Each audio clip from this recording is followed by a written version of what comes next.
In this jungle guide, we are going to be having a look at jungle coin flipping and why it is the ultimate sign of a plateau of your skills and the reason you do not climb. Now you're thinking, well, I know what coin flipping is. Yeah, coin flipping fights, pathing, games, champion pool, invades, ganks. What exactly is the cause of your coin flipping? And I'm going to show you how to fix that no matter which kind of coin flipping you have. Essentially, we're going to be slowing the game down to put you all in the zone. As always, if you want to support the content as well as get some knowledge yourself, the Live Companion Zoda GG guides are linked below for Father Bear and Warwick. Many more champions to come. Coaching is available on Patreon. And of course, please do like and subscribe if you do enjoy the videos. Okay, so I know I said the content will be going slower, but I had a little bit of time. Figured I'd just give you something a bit coachy, just to keep you guys focused on your climb. So let's have a look here at this game. We'll start off with a diamond example or two, and then I'll show you a few other junglers, different elos.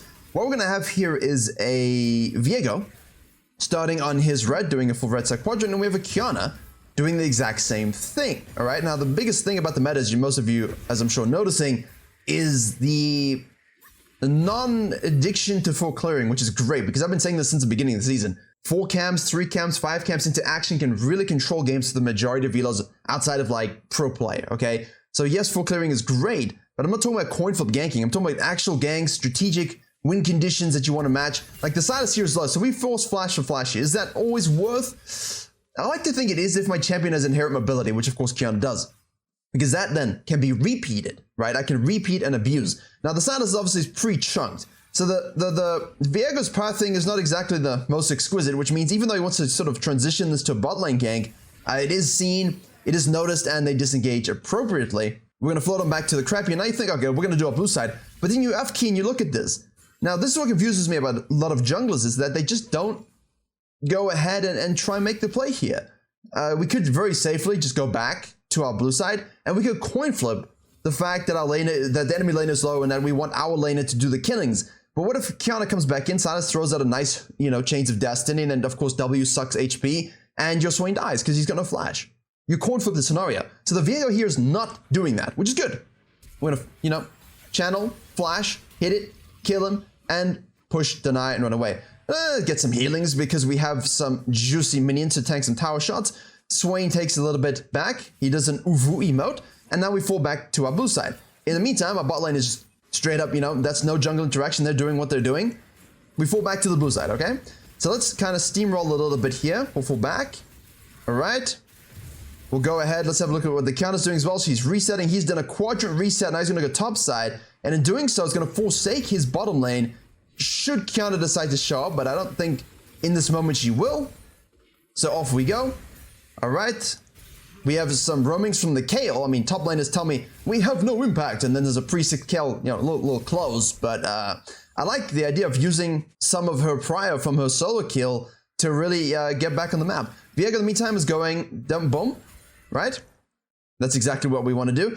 And now because we have no Silas on the map, we could think about invading, but we scan and see we're seen. So we're not going to do that. And obviously the RNG scuttle is the best way to go. Okay, so obviously you're not looking down in the sand like an ostrich. You are looking at the lanes while you do this. You see Jhin is now not in the lane. It's control warded. Again, frustrating for sure. Very, very frustrating for a jungler to do this. But it's fine. I'd rather you be in this situation trying to make these plays than otherwise. Now, here's the problem. And this is where the coin flip comes in. And this is the kind of stuff I want you guys to stop doing. Is this a good red buff invade? What do you think? What do you think? Look at the map. 6, 5. Okay, because compromise, because the 530 wave, and of course death twice, which means we are significantly further ahead in mid lane. This is almost a 2-level lead that we have. We have 2v1 bot lane, all right, and Desire holding by herself with a bit of a wave crashing. We also know that the Qiyana hasn't really had any impact in this game. She struggled to get openings. We struggled to get openings. Laners are just doing their thing. That's fine. But is this a good invade? Let's watch it transpire. What are the red flags to you? What are the red flags to you? We walked over control, so it was seen. He is rotating down. Now, on the face of it, you're thinking, bot lane, why did you rotate? Well, look at this. They killed the Jhin. They have 1100, she has 1100 in pocket, low mana, reduced HP, reduced HP. These three here don't really want to do this, but because Qiyana is 6, because of a better pathing optimization, if she's sequencing her camps properly, and of course holding waves, absorbing waves, she will get 6 faster. That is the downside of kind of forsaking some of your camps. That's kind of what I'm getting at here. But he's going for this not 6, with the possibility that she will be 6. And the fact of the matter is you were seen going over this. Which means everyone kind of knows, hey, you should be on the red buff. Now, watch what happens. Watch what happens. Alright? What should you do here in this particular situation? Right now, as the map stands. Nice. Cool. Smite up. No smite, but we do have. Alright, we don't know she doesn't have smite, except you can press tab and figure out that it's 7 minutes with no smite charges, which means she's finished all her smite charges, we still have 2 left. There's no way in hell she has another smite charge at 7 minutes if she's got no smite. That's how you can tell. It's pretty straightforward. And we do have 2, so we know we have 1 because we are Viego. You are the Viego. You can see you have smite. You just press tab, you go, no smite charges. Nice. Commit smiting, steal and get out. That's it. However, if you see this through to conclusion, by dragging the... You have smite. So we coin flipped the entire scenario by not pressing tab and tracking the smite. Now we're coin flipping by going for a fight. Alright, yeah, we have exhaust and it's used, but she disengages with this. All of a sudden, Silas is rotating down. Zyra's disappeared from the tower. And of course, the Jhin is coming from base. That is the crucial information that you need to understand about this. This is not, by any stretch of the imagination, on your bot lane. I know it would be nice to flame your bot lane, but let's just watch the whole thing from their perspective. Okay, watch the Xayah here. All they want is to shove, get a plate. I mean, the fact that the Jhin shows up is hilarious too. The Jhin even getting to the lane is ridiculous because he should be going straight, right? He should be going straight to this because Silas is coming as well. So from Blue Team's perspective, the Jhin, even the fact that he makes it here is hilarious to me because I'll just rotate to this easily for dubs and then go back bot lane because I know they need to reset. I'll trade a plate for a couple of kills. You know, we all will. But look at this. The wave rebounds here. A little bit, not rebounds. It's like pushes back out with the cannon wave. There's no way they can cut through. They have to go all the way around. So the Viego's not tracking the cannon waves, all right, which is very, very important as well. Not even looking to have a look to see where they can go. And of course, they haven't spent money. They're lower on resources. And to cut through here versus Zyra Jhin as he's arriving to lane, that's doomed because they could be trapped. They would lose the trade. It's just a dumb invade. So understanding priority is very important. If you do this, understand that from this point to this point is shorter than from this point to this point. Straight line, 2D geometry, right? Your straight up Euclidean knowledge will help you understand this. Same thing here. If you go for this Grump invade and your blue side jungler and your blue side's pushed up, you think, aha, they have priority. Yeah, no, they don't. They have to walk all the way around the Grump, whereas this team just has to do this short little segment, all right? So please think a bit more proactively and dynamically about what priority means. Now, what happens is quite funny. He dies, right? And what I'm going to do is skip forward to here and watch his KDA. 5 and 16, can you see that? He ran it down. This is a coaching game. So it was really funny to watch.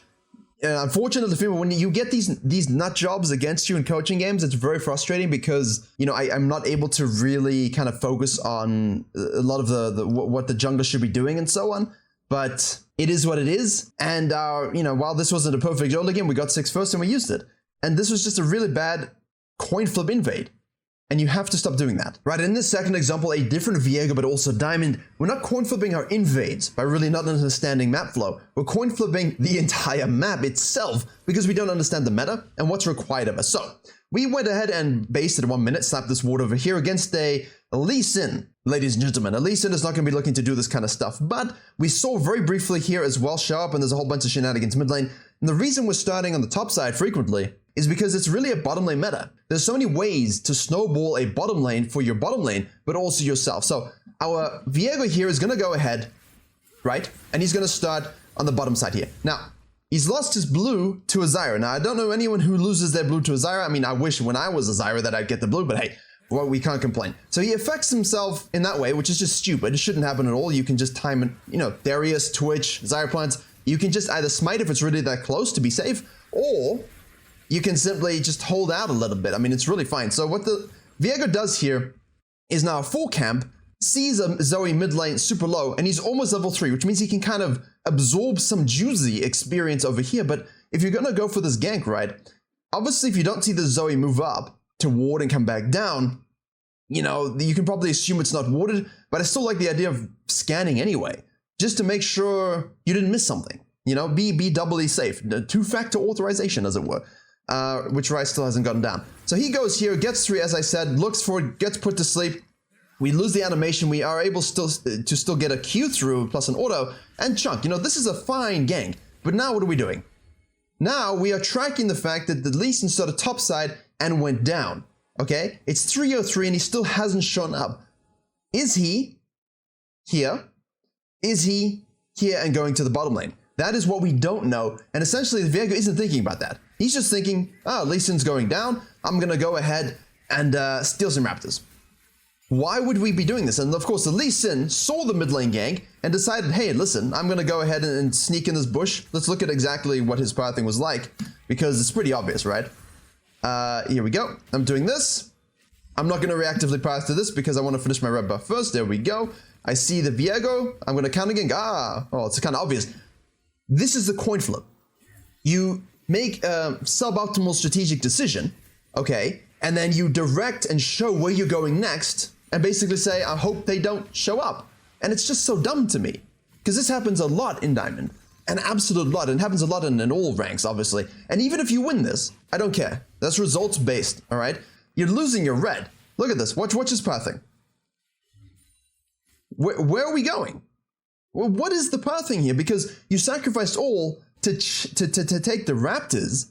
Now you've gone down to a red buff you know he already has. You're giving him this plus this plus this plus this gank, right? So the whole benefit of you starting bot side is to get top side impact, okay? But we're not going to have that. And now we're down on the bottom side here, losing both buffs essentially. Now the first buff loss is 100% on you, and the second buff loss will also be on you, especially if Lee Sin goes ahead and decides, hey, well, the dude didn't have any buff. We get this crab, all right? And obviously, Silver Zyra lane is going to be a poke lane, obviously, so we get chunkings there. He's going to go ahead and check this now. Scanner is used, he gets pushed out, obviously, because it's pretty obvious where he is. We're going to lose it, and now he's moving back across.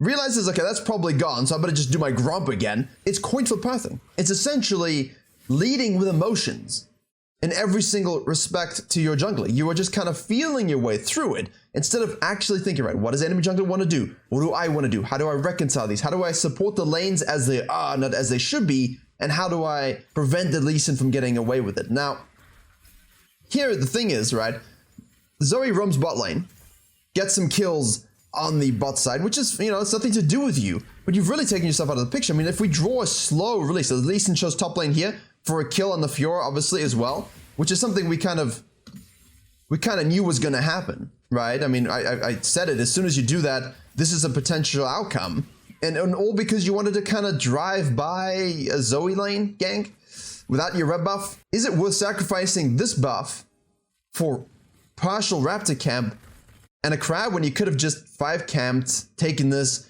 and then of course looked here? You could have looked here as well. And if Lee Sin's going to go bottom side here, you could still impact it, but we just completely coin flipped that side of the map. Now watch this. Obviously we clean up the rest of our camps, but where's Lee Sin going to be? Lee Sin's going to take this crab plus this plus potentially this plus definitely look for this. Maybe he could fall back and take camps afterwards. We don't know that. We really do not know that. But I think if this lane is a super push one, and the Lee Sin potentially left wards here, which we wouldn't know, but I think I'd anticipate the Lee Sin going bot side. Just purely from the fact that most junglers don't think about kind of resetting the quadrant before basing, and they kind of just like to swap sides based upon whatever lanes present a gankable opportunity. And in this situation, they're super low. This isn't the best gank, but the Lee Sin's like, well, you know what? I kind of screwed the Viego. Why don't I go ahead and look for this? So off he goes. Nice little gank. There we go. All right. Cool. That's 1. And that's 2. All right. And now you can say, right, that is on bottom lane. Well, the Zoe roamed and the Lee Sin showed. The Lee Sin ganked top lane as well. We haven't shown anywhere. We're going to hold this lane now. Yeah?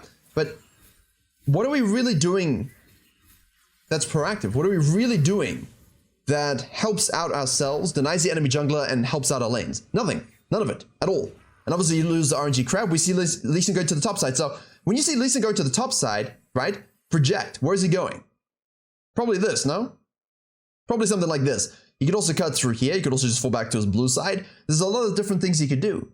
And the whole point is, the Lee Sin showing up bot lane is kind of an anticipation play. He could just as easily go top side and sequence down, right? Or repeat gank top lane. If you're sequencing bottom to top, and he knows you already did that once, then you came down here and then went here, you would have definitely done it again. So you're going to reset and come bot lane again. He wants to get ahead of your tempo by ganking it first. So he's reading you, and you're not reading him if you're the Viego. All right? But we see this Lee Sin going up. Push prior. Bot lane, head based. Dragon. It's at least something. And also, Zoe's low, right? Zoe's low, and we're going to go farming here. Look at this. Look at this. 6 goes to wolves. We could just be doing the dragon. Look, he shows up as expected. We could just be... No, he's farming. He's coin flipping. If his bot lane was pushed in, if there were different back timers, if there was something else where you really couldn't do this, sure. But he's just absolutely letting the game happen. He's along for the ride. He's not a bus driver, as Charles Barkley would say. And that's very, very important because you're coin flipping the whole map with your shit pathing, your backtracking, your lack of proactive vision, and even your active pathing for objectives isn't that good. And then, of course, what happens if someone reaches Master Tier and then has 800 games played in this season and is D3? Yeah, interesting. What could possibly happen? Now, this problem is this person coin flips roles, champions, to a large degree. There's random things throughout the season that kind of fluctuates their ability to play the game, but when they play jungle, I get small diseases because they coin flip on Rammus, but not in the way that you want to coin flip on Rammus. How do you want to coin flip on Rammus? You know, ganking. But it's not really coin flipping when you're Rammus because the champion's kind of strong actually, and your team fighting when you have good target selection is sublime. However, let's double time this because I want to show you how funny this can look. Right, so we're 5 camping on Rammus, which to me is kind of interesting. I don't know why I would 5 camp on Rammus, but we are. Okay, there we go. All right, we're standing in the river. No ganks. No ganks. Okay. Guess we go rolling. Now, here we're coin flipping. So we looked at coin flipping invades, we looked at coin flipping the map. What about coin flipping your pathing and your sequencing so that your experience optimization is just terrible? All right. And of course, you're leaving your laners to their own devices. Here we go. Taliyah cutting him off.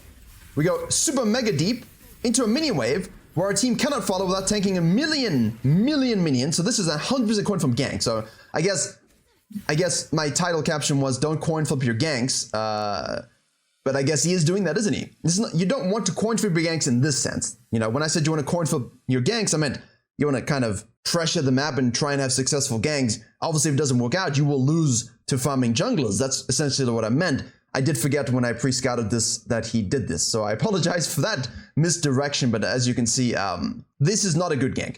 Aha! I have you now. I mean, what are you doing? This is a Taliyah counter ganking. Your Gragas has no mana. You're in a cannon wave. What do you think, Mr. Rammus, is going to happen? This is a coin flip gank in a terrible sense.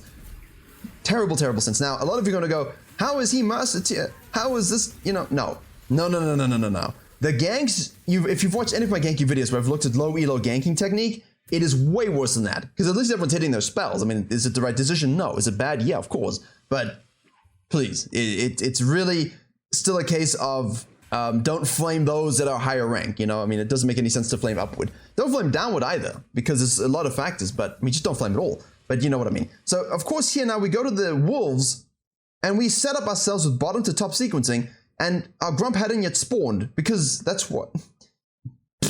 What I like to do is go red, Raptors, Wolves, Grump blue. So that when this does happen to me, and my wolves spawn, the Grump is also up subsequently immediately, which means I can go boom, boom, and reverse the sequence, right? The problem is by doing blue before the Grump, you're coin flipping your sequencing because now you end up here, now what? Like there's no Grump, but there will be soon. And this is the camp we really want, right? The edge camps, because we didn't do Krogs level 1. So this is our big value camp, and now we're not getting it. So he's coin flipping his pathing and his sequencing the whole game. So by not thinking about his first clear and how he wants to set up the subsequent rotations throughout the map, he's screwed. He goes Wolves Raptors, the 2 inner camps, which is dumb. He's going to go ahead and clear this out, scanned, obviously, because he already ganked it. Now he's wandering the rivers. Wandering the rivers. Aha! It's a convolution. It's a convolution. Ah, but he gets RNG crab. Great, that's awesome. So good. So good and great and juicy and cool. What else can I do? Taliyah's top lane. Taliyah's top lane. What should we do, ladies and gentlemen? Ooh. What does he do?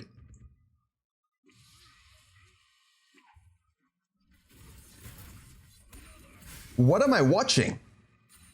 What are you guys watching? So if you go and speed, 4 times, 8 times your games, and you see this kind of movement, you're coin flipping your sequencing and your pathing. Look, this is gonna be up, but the dude wants his red. So he's gonna go 1, 2, 3, 4, 5, 6, 7.